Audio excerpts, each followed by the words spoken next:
Assalamualaikum warahmatullahi wabarakatuh anak-anak.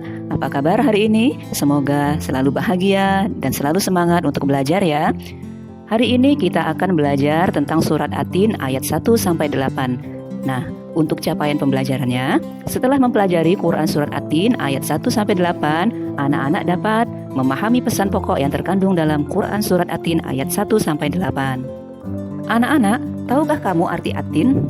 Mengapa disebut surat At-Tin? Surat At-Tin adalah surat ke-95 dalam Al-Quran yang terdiri atas 8 ayat. Surat ini tergolong surat Makkiyah, yaitu surat yang diturunkan pada saat Nabi Muhammad SAW berada di periode Mekah atau sebelum hijrah. Nama At-Tin diambil dari kata pada ayat pertama di surat ini, yaitu At-Tin yang artinya buah tin. Tahukah anak-anak apa saja pesan pokok dari surat At-Tin? Mari kita mulai memahami pesan-pesan pokok yang terkandung dalam Quran surat At-Tin ayat 1-8. Ayat pertama, Wat-tini waz-zaitun. Artinya, demi buah tin dan buah zaitun. Anak-anak, buah tin dan buah zaitun memiliki banyak manfaat untuk kesehatan. Buah ini banyak tumbuh di negeri-negeri bagian timur seperti Palestina, yaitu tempat kelahiran para nabi, antara lain Nabi Dawud alaihissalam, Nabi Ismail alaihissalam, Nabi Yunus alaihissalam, dan Nabi Isa alaihissalam. Ayat kedua, wa turi sinin. Artinya, dan demi bukit Sinai. Tahukah anak-anak, Gunung Sinai berada di Mesir, di mana tempat Nabi Musa alaihissalam berdoa dan mendengar langsung wahyu dari Allah Subhanahu wa Ta'ala. Ayat ketiga, wa hadzal baladil amin. Artinya, dan demi kota Mekah ini yang aman. Anak-anak, Mekah merupakan tempat kelahiran dan diutusnya Nabi Muhammad SAW oleh Allah Subhanahu wa Ta'ala untuk mengajak manusia untuk mengesahkan dan hanya menyembah Allah Subhanahu wa Ta'ala. Negeri Mekah dijanjikan oleh Allah Subhanahu wa Ta'ala selalu aman sampai hari akhir. Ayat keempat, laqad khalaqnal insana fi ahsani taqwim. Artinya, sesungguhnya kami telah menciptakan manusia dalam bentuk yang sebaik-baiknya. Anak-anak, Allah Subhanahu wa Ta'ala telah menciptakan manusia dalam bentuk yang sebaik-baiknya, jauh lebih sempurna daripada hewan, tumbuhan, dan ciptaan yang lainnya. Allah juga membekali manusia dengan akal. Dengan kelebihan inilah Allah Subhanahu wa Ta'ala memberikan tugas kepada manusia sebagai pemimpin di muka bumi untuk berbuat kebaikan dan melestarikan bumi. Ayat kelima, tsumma radadnahu asfala safilin.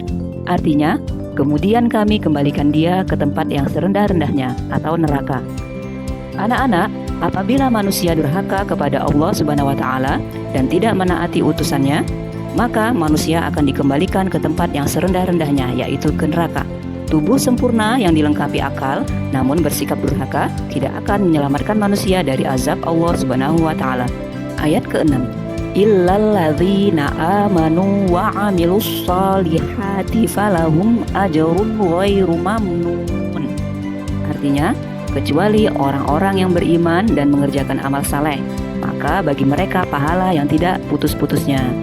Anak-anak, orang yang benar-benar beriman dan mengerjakan kebajikan atau amal soleh akan dibalas dengan pahala yang tidak ada putus-putusnya dan diselamatkan dari azab Allah Subhanahu wa Ta'ala. Ayat ke-7, fama yukadzibuka ba'du biddin. Artinya, maka apakah yang menyebabkan kamu mendustakan hari pembalasan sesudah adanya keterangan-keterangan itu? Anak-anak, Allah Subhanahu wa Ta'ala menciptakan kita dengan bentuk yang sempurna melalui berbagai tahap dari bayi, anak, kemudian menjadi remaja, dewasa, tua, hingga meninggal. Ini merupakan bukti yang paling jelas tentang kekuasaan Allah Subhanahu wa Ta'ala. Dia Maha Kuasa untuk membangkitkan manusia dari kematian. Maka, apa yang menyebabkan manusia tidak percaya tentang hari pembalasan? Ayat 8, alaihissallahu biahkamil hakimin. Artinya, bukankah Allah hakim yang seadil-adilnya? Anak-anak, Allah Subhanahu wa Ta'ala tidak menciptakan manusia dan makhluk lainnya secara sia-sia. Allah Subhanahu wa Ta'ala telah menurunkan aturan agar manusia dapat selamat hidup di dunia dan di akhirat. Dia akan memberi balasan dengan adil, yaitu memberi pahala kepada orang yang taat dan memberi hukuman kepada orang yang bersalah. Nah, anak-anak, setelah mempelajari materi ini, apa yang dapat anak-anak simpulkan tentang pesan pokok yang terkandung dalam surat At-Tin ayat 1-8? Mari kita simpulkan bersama. Beberapa pesan pokok yang terkandung dalam Quran Surat At-Tin ayat 1-8 antara lain: 1. Allah Subhanahu wa Ta'ala menciptakan manusia dengan keadaan sebaik-baiknya dan dibekali akal. Dengan kelebihan itu, manusia menjadi pemimpin di muka bumi ini untuk menjaga bumi. Kedua, semua ciptaan Allah Subhanahu wa Ta'ala di langit dan di bumi merupakan tanda-tanda keberadaan Allah Subhanahu wa Ta'ala sebagai Sang Pencipta dengan kekuatan dan kekuasaan yang dimilikinya.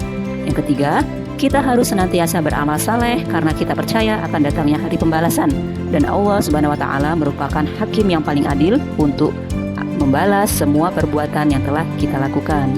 Demikian pelajaran kita hari ini. Semoga anak-anak bisa memahaminya dan dapat menerapkannya dalam kehidupan sehari-hari. Assalamualaikum warahmatullahi wabarakatuh.